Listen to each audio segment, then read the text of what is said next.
Hey everybody, how's it going? And welcome back to Minus the Gym.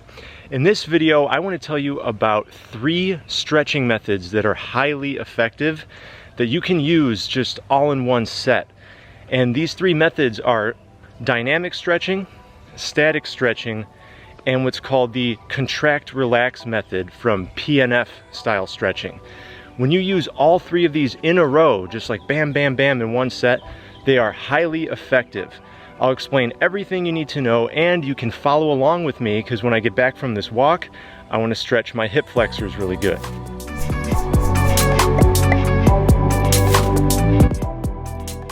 All right, so here's the deal. What I've noticed is on social media, like on Instagram and YouTube and all these places, a lot of the people teaching fitness are really young. They're like in their 20s, early 20s, even teens at times. And especially when it comes to flexibility, that's, they're not very experienced and they don't know how it is as you get older and your body has less collagen. All right, so when you see a child or a teenager, they get into sports, they start doing something athletic, the flexibility gains just come to them almost instantly. And that's because they have so much collagen in their muscles and all their soft tissues. But as you get older and you have less collagen, those flexibility gains aren't going to come like that. They're not going to come so easy. You have to actually work for it. Now, really quick, before I explain why this is so effective, let me explain what these 3 stretching methods are, all right? And then we'll do a follow along. So first off is dynamic. Dynamic stretching is the first method I recommend using. And I kind of use this to sort of warm up the soft tissues.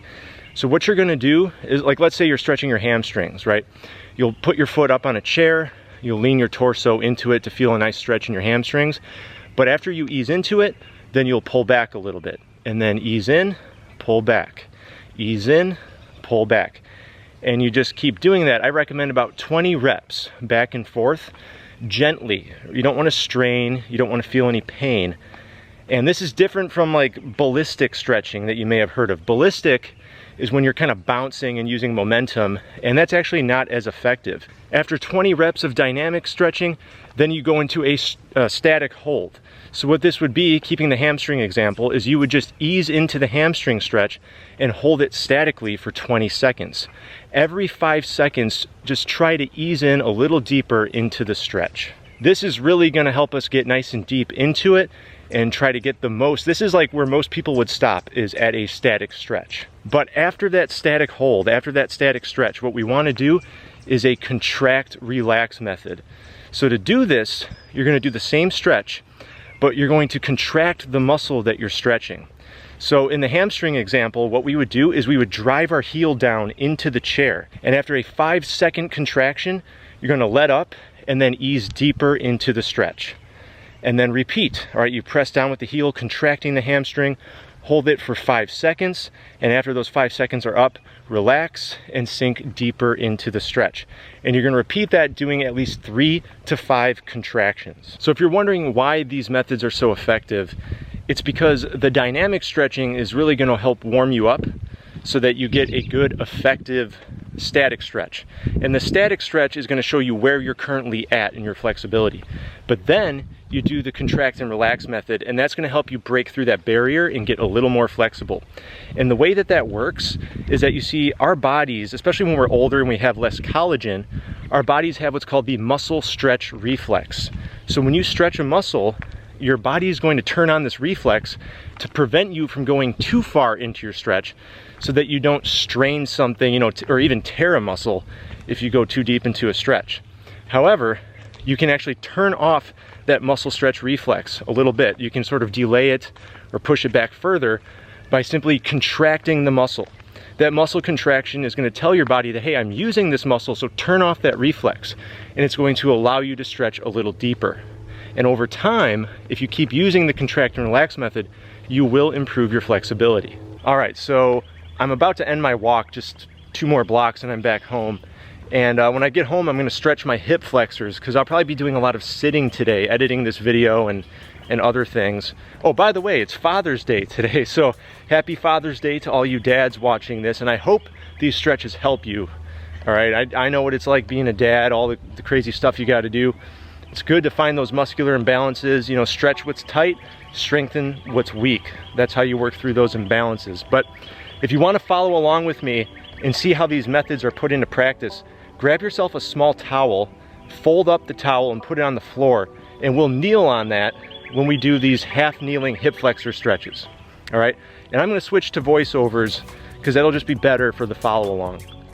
So start off by getting into this position with your right leg bent, kneeling on the towel that you folded, and your left leg forward, bent at 90 degrees at the knee. And get nice and comfortable, and what we're going to do here is start our dynamic stretching. So 1, 2, 3. Notice that I'm just sort of lunging forward, 4, 5, gently bobbing back and forth, and going a little bit deeper with each rep. I'm on 8, 9, going nice and slow. You should feel a deep stretch in the hip flexors along your inner right thigh.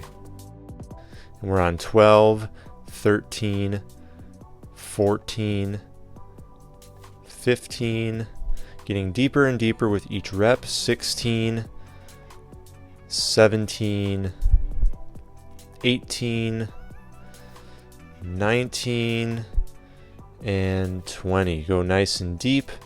And now hold the static. 3, 2, 1. And sink a little deeper. 5, 4, 3, 2, 1. Sink a little deeper. 5, 4, 3, 2, 1. One more time, sinking deeper. 4, 3, 2, and 1. And that's about 20 seconds that we held a static stretch. And now restart, get back into position for the contract relax. So what we're going to do is we're going to press our right knee down into the towel, and that's going to contract our hip flexors on the right side. So ready?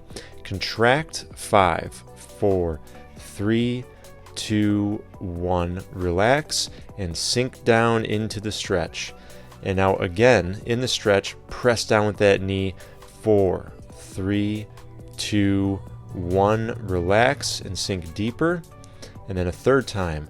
5, 4, 3, 2, 1. Relax, sink deeper. 5, 4, 3, 2, 1. Sink deeper. And one last contraction, max contraction here. 5, 4, 3, 2, and 1. Relax. And now you are nice and deep into that hip flexor stretch. All right, so now we're going to switch sides. That means right leg forward, left leg back, left knee on the towel. And we're going to start with the dynamic stretch. So go ahead and lunge forward. 1, 2, 3. I'm going to go ahead and speed up these reps just a little bit. 4, 5, 6, 7, 8. Getting a little deeper with each rep. 10, 11, 12, 13. Feeling a nice stretch in the left side hip flexors. And we're on 16, 17, 18, 19, and 20. Now hold this as a static stretch for 5, 4, 3, 2, 1. And now go ahead and try to sink a little deeper, even if it's just a millimeter. And now again, 5, 4, 3, 2, 1, and deeper. 5, 4, 3, 2, 1, and a little deeper. And last one, 5, 4, 3, 2, and 1. Now go ahead and reset to the start position. And we will do the contract relax method. So press down with that left knee. And 5, 4, 3, 2, 1. Relax and sink down into the stretch. I got to reset my foot placement. And then here we go. 5, 4, 3, 2, 1. And relax, sink down further. And now we're going to do the third contraction. 5, 4, 3, 2, 1. Relax, sink even deeper. And again, 5, 4, 3, 2, 1. Relax. Last one, sink a little deeper, max contraction here in the hip flexor. 5, 4, 3, 2, 1. Relax nice and deep into that left side hip flexor stretch, and you're done. And here's just another example of me working on a front split stretch with the contract relax method. So when I contract, I'm actually pressing down with the left heel and the right knee simultaneously. So I'm contracting the left hamstrings and the right hip flexors. And after each contraction, I sink down a little further. This is a great way to work on your front splits. And I just want to mention that any stretch that works with gravity instead of against it is ideal for the contract relax method. And don't forget to hit that subscribe button if you want to learn more from me. Make sure you turn on notifications as well. And hey, if I helped you out with this video, help me out in return by hitting that like button. Thank you so much for watching. Make sure you stay tuned, and I will see you in the next video.